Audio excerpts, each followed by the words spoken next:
pessoal, meu nome é Antônio e na aula de hoje a gente vai falar sobre proporção das figuras musicais, proporção da duração das figuras musicais. Você já deve ter visto que numa partitura, além de variar a altura daquelas bolinhas, daquelas notas, também varia a forma como a gente escreve elas. Às vezes ela é pretinha, às vezes ela é conectada numa outra, às vezes ela é vazada, branquinha, com cabinho, sem cabinho. E essa aparência dela é que vai determinar a duração dessa nota. Só que em música a gente não fala tanto da duração em segundos, a gente fala da duração sempre em relação a essa entidade importantíssima que é o pulso musical. Então, que a gente costuma representar na forma de um metrônomo, né? Ver se está rolando. Repara que aqui tem um pulso, nenhum é diferente do outro, é um pá, pá, pá, pá. Caso você não esteja ouvindo aí na filmagem, confie em mim, é isso daqui que está rolando. Eu sempre vou pensar as minhas figuras em relação a isso daqui. E antes de eu começar a falar dos nomes das figuras, como eu já falei da carinha delas, eu quero falar de uma abordagem um pouco diferente. Sempre que a gente vê isso aqui sendo ensinado, inclusive para populações mais jovens, assim, para crianças, muitas vezes as pessoas começam a falar em fração muito cedo. Falam, olha, quantas dessas notas cabem dentro daquela nota, essa daqui vale não sei quantas vezes aquela. E tá certo, tá? Não tem nada de errado com isso. No entanto, eu acho que não é nem de longe o melhor jeito de se abordar essa questão, porque fração não é legal nem para adulto, quanto mais para criança.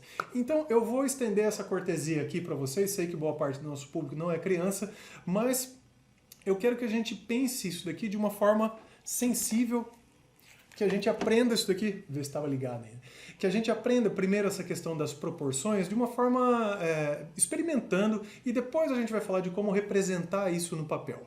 Então imagina que você tem um pulso e eu quero que você fale uma palavra de uma sílaba, ou seja, uma palavra que dura um pulso. Pá, pé, certo? Eu agora quero que você fale a palavra e aí um tempo de pausa, ou seja, silêncio, e aí outra palavra, de uma sílaba ainda. Então, pá, pé, boi, fui. Legal. Então isso daqui significa que, seja qual for o pulso que eu escolher, porque a gente vai ver que o pulso a gente escolhe, meu pulso é a semínima, meu pulso é a mínima, não sei o quê. Não esquenta com esses termos agora. O pulso é arbitrário. Eu vou falar, o meu pulso vai ser representado pelo quê? Por um xizinho por hora. Eu quero que o meu pulso seja representado por um xizinho. Agora eu quero que você fale uma palavra também de uma sílaba, mas que dure dois pulsos. Pá, fui, é. Reparou que você tem então uma nota, um gesto musical, aqui não tem uma nota muito bem feita, né? Mas você tem algo que dura dois pulsos. Da mesma forma, três, tá, quatro, foi.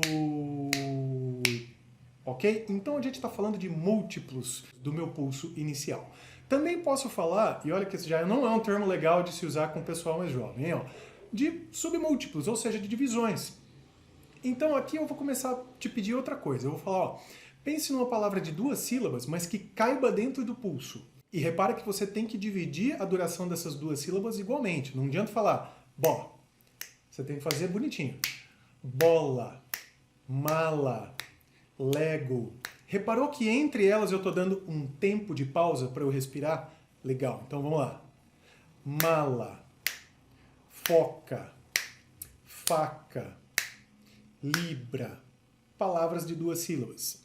Coloca na sequência agora. Mala, foca, mala, libra. Qualquer palavra, estou improvisando aqui. Pensa agora que você pode colocar também uma palavra de três sílabas aqui. Pérola, por exemplo.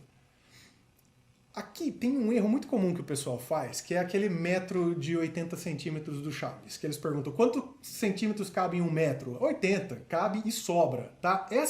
Esse conceito do Chaves de enfiar alguma coisa ali e ainda sobra é o que muitos alunos que estão começando a aprender fazem. Então coloque uma palavra de três sílabas dentro de um pulso. Pausa o vídeo, faz e depois volta aqui. Legal. Talvez você tenha feito isso. Pérola.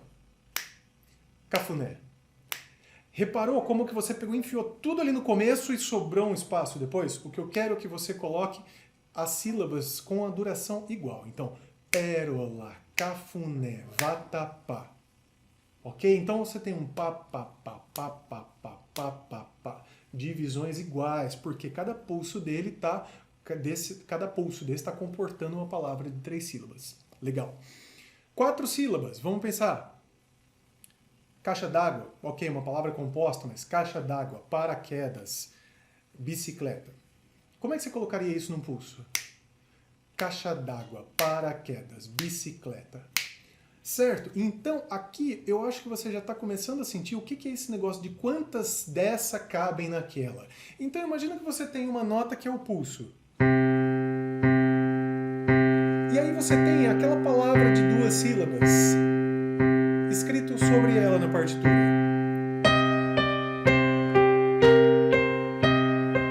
Reparou? Tá, tá, tá, tá, tá, tá. Agora 3. Reparou? Tá, tá, tá, tá, tá, tá. Agora 4.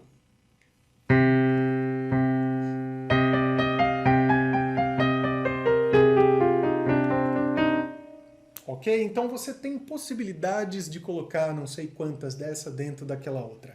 Repare que a gente está falando das proporções sem falar praticamente de nenhum termo estritamente musical aqui. A gente está falando de durações mais breves que cabem dentro de durações mais longas. E a gente também falou de que essa duração que eu tomo como referência é muito importante, é o meu pulso. Repare que a gente não falou de compasso, a gente não falou de métrica, a gente só está falando de proporções das durações. Ok, agora como é que eu vou dar nome a essas figuras?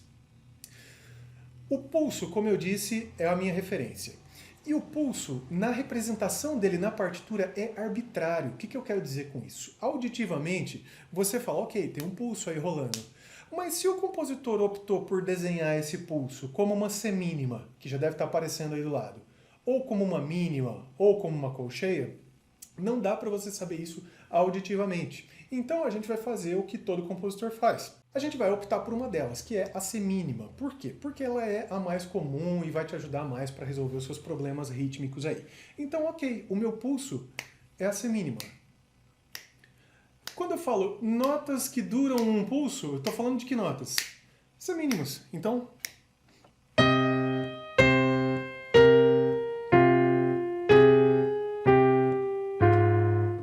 Legal, 1 para 1. Agora, eu vou falar, ó, ok, o meu pulso continua sendo a semínima, mas eu quero que você coloque parzinhos de colcheias. Já entreguei, né? Já dei o spoiler. Mas eu quero que você coloque, o ideal era falar, coisinhas que cabem 2 delas dentro de cada pulso. Como o meu pulso é a semínima, cabem 2 colcheias aqui.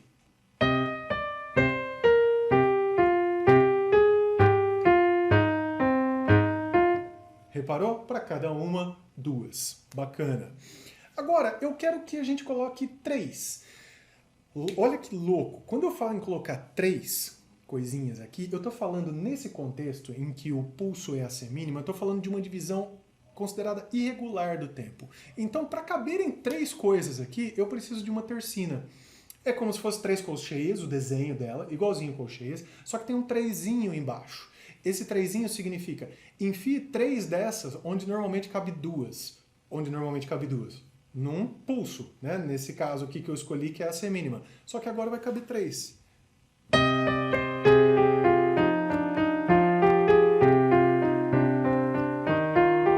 Legal. Então, 3 para 1.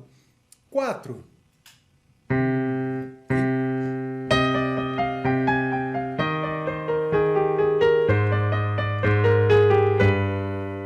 Aqui eu estou falando de 4 para 1. Poderia continuar isso? Poderia. Eu colocaria, sei lá, 8, né? Considerando que eu estou fazendo essa divisão sempre por 2 aí.